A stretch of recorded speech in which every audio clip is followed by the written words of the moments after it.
ఏర్పాటు నష్టపోయి ఏర్పాటైంది. నష్టం జరిగినందుకే తెలంగాణ ఏర్పాటైంది. అన్యాయం జరిగినందుకే తెలంగాణ ఏర్పాటైంది. కానీ వాళ్ళ దృష్టిలో తెలంగాణ ఏర్పాటు లాభంతోనే చేసుకున్న విధంగా ఉంది. తెలంగాణ ఏర్పాటుపైనే ఒక వివక్ష అనేది ఉంది. కనుక దాన్ని వివరించాల్సిన బాధ్యత మీపైన కూడా ఉంది.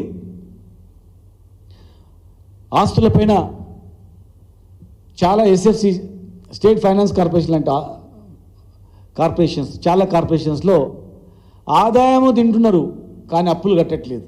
అది మళ్ళీ తెలంగాణకు భారం అవుతుంది. దాదాపు 100 ఎకరాలటువంటి ప్రాపర్టీస్ ఆచరణకు యోగ్యం లేనటువంటివి, ఆచరణకు లేనటువంటివి, ఉపయోగం లేనటువంటి భూములు వాపసు తీసుకోవడం జరిగింది. దాని మీద కూడా మరి వితండవాదం చేస్తూ ఉన్నారు. జిల్లా కార్యాలయ హెడ్ ఆఫీసెస్ అంటే జిల్లా కార్యాలయాలు కాదు. హెడ్ ఆఫీస్ అంటే రాష్ట్రంలో ఉన్నటువంటి కార్యాలయాలనే విభజన. కానీ జిల్లా కార్యాలయాలు కూడా కార్పొరేషన్లో ఉన్నటువంటి జిల్లా కార్యాలయాలు కూడా విభజన చట్టానికి వ్యతిరేకంగా మాకు వాటా ఉంది అని వితండవాదం చేయడం అనేది ఇది శాశ్వత పరిష్కారం గురించి కాదు. శాశ్వతంగా కొట్లాటాల అనుకున్న వాళ్ళే కాలుకి తీస్తే మెడకు, మెడకేస్తే కాలుకి వేస్తారని చెప్తాం. ఆ విధంగా ఉంటుంది. కనుక అదన్నీ గతంలో మాదిరిగా కాకుండా ఆస్తుల విషయంలో అన్నిట్లో చేయాలి. ఈరోజు ఆర్టీసీ సంస్థ కానీ, దిల్ డైరీ డెవలప్మెంట్ కార్పొరేషన్, అనేక రకాల సంస్థలు ఉన్నాయి. అవన్నీ కూడా విభజన చట్టానికి లోబడి కాకుండా వ్యతిరేకంగా వాదనలు వినిపిస్తూ ఉన్నారు. కనుక దాన్ని అన్నీ చేయాలి. సెక్షన్ 71B ప్రకారం స్టేట్ ఫైనాన్స్ కార్పొరేషన్ మెంబర్స్ వాళ్ళే ఉన్నారు కనుక బోర్డు తీర్మానం చేసి మేము తీర్మానం చేస్తాం, ఇది మాకు చెందుతుంది అనే విధంగా, ఆస్తులలో మాకు వాటా ఉంది అనే విధంగా చేయడం జరిగింది. ఇది తప్పు. కేంద్రం కూడా ఇది తప్పని నిర్ధారించినా కూడా దాన్ని కూడా వాళ్ళు చేయట్లేదు. హైదరాబాద్ చుట్టుపక్కల అనేక రకాల ఆస్తులు ఉన్నాయి. ఇక్కడ ప్రాపర్టీ వాల్యూ ఎక్కువ ఉంది కనుక ఈ ఆస్తుల వాటా ఉన్నట్లయితే పర్మనెంట్గా మనకు ఏపీ ఆస్తులు హైదరాబాద్లో ఉన్నట్లుంటేటువంటి కుట్ర కూడా ఉంది. కనుక దాన్ని మనం ఛేదించాల్సిన అవసరం ఉంది.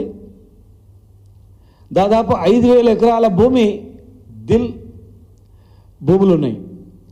మరి 5,000 ఎకరాల హైదరాబాదు రంగారెడ్డి జిల్లాలో ఉన్నటువంటి ఈ 5,000 ఎకరాల భూమి పైన కూడా కన్నేసింది. 5,000 ఎకరాల భూమి మనకేమైనా విజయవాడలో జానేడు జాగా ఉందా? విశాఖపట్నంలో 3-7 జాగా అడుగుతున్నామా? లేదు తిరుపతిలో మేమైనా వాటా అడుగుతున్నామా?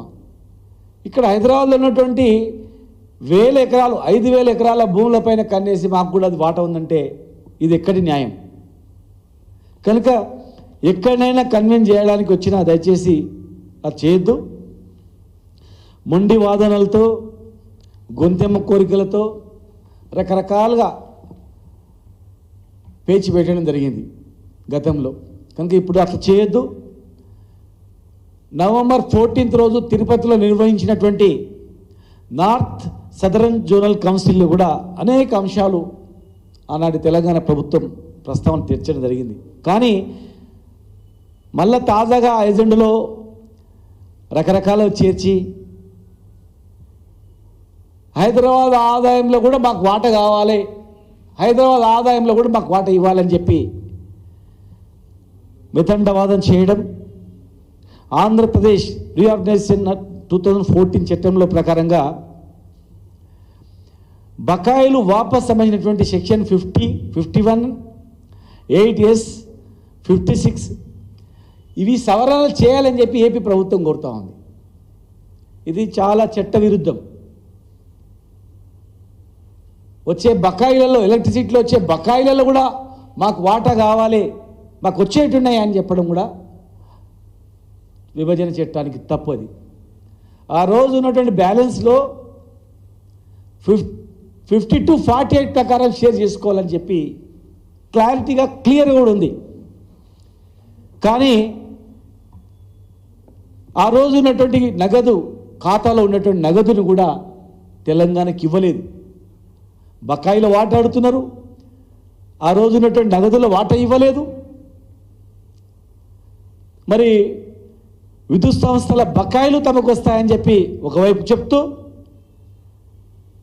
ఇవన్నీ తీసేసినా కూడా విద్యుత్ బకాయిలు మొత్తం తీసేస్తే కూడా 4,000 కోట్లకు పైగా తెలంగాణ ఇక్కు ఆంధ్రప్రదేశ్ ప్రభుత్వమే ఇవ్వాల్సింది. కానీ నయా పైసా కూడా ఇవ్వలేదు. విభజన అనంతరం రేషన్ బియ్యం సంబంధించినటువంటి కేంద్రం నుంచి వచ్చినటువంటి డబ్బులు కూడా ఏపీ ప్రభుత్వంలోనే జమ చేయడం జరిగింది. ఆ ఖాతాలు నేర్చుకున్నది, కానీ తెలంగాణకు వచ్చే వాటా కూడా ఇవ్వలేదు. తెలంగాణకు వచ్చే వాటా ఇవ్వలేదు. ప్రపంచానికి మొత్తం తెలుసు, ఇండియా మొత్తం తెలుసు, హైదరాబాద్ భవనం అంటే వారసత్వంగా వచ్చినటువంటి కట్టడమని. తెలంగాణ ఆస్తి వారసత్వంగా వచ్చినటువంటి కట్టడాన్ని హైదరాబాద్ భవనం తీసుకొని తెలంగాణ భవనం, హైదరాబాద్ ఏపీ భవనం ఇచ్చింది. మరి వారసత్వంగా వచ్చినటువంటి హైదరాబాద్ భవనానికి బదులుగా ఇచ్చినటువంటి ఆ భవనానికి ఉమ్మడి ఆంధ్రప్రదేశ్ కానీ ఏపీ భవనం పెట్టిన ఆస్తి వారసత్వం ఆస్తి. కానీ ఈరోజు వారసత్వంగా వచ్చిన ఆస్తిలో కూడా మాకు వాటా కావాలని అడుగుతూ ఉన్నారు. ఇప్పుడు మీ కేంద్రంలో పలుకుబడి ఉంది, ఎన్డీఏ ప్రభుత్వంలో పలుకుబడి ఉంది. మీరు అనుకుంటే గవర్నమెంట్ ఆఫ్ ఇండియా నుంచి ఎన్ని ఎకరాలన్నా అక్కడ అలాట్ చేసుకోవడానికి మీకు ఆస్కారం ఉంది.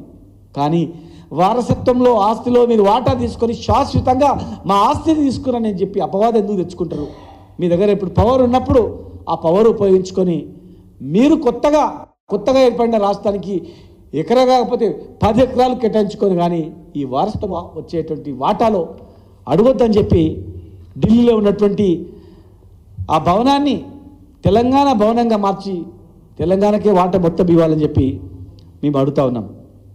ఈరోజు తెలంగాణకు కొంగు బంగారమైనటువంటి సింగ